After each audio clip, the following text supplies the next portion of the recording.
मी सारस्वती गायकवाड. आज मी तुमच्याशी शिक्षणाच्या महत्त्वाबद्दल बोलणार आहे. शिक्षण हे प्रत्येकाचा अधिकार आहे, पण ती स्त्री असो की पुरुष.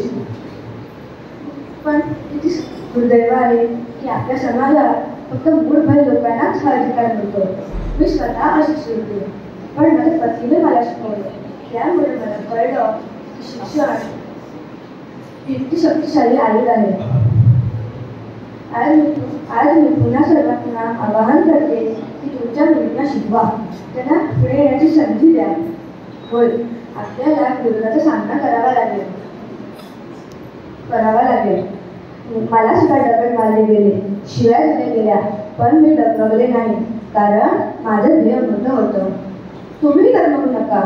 प्रत्येक मुलगी शिकली तर समाज बदलेल. शिक्षणाने आपण एक नवा समाज घडवू शकतो. शिक्षणाने आपण अंधश्रद्धा जातीभेद नष्ट करू शकतो. म्हणून चला आपण सगळे मिळून शिक्षणाचा प्रकाश पसरवूया. धन्यवाद.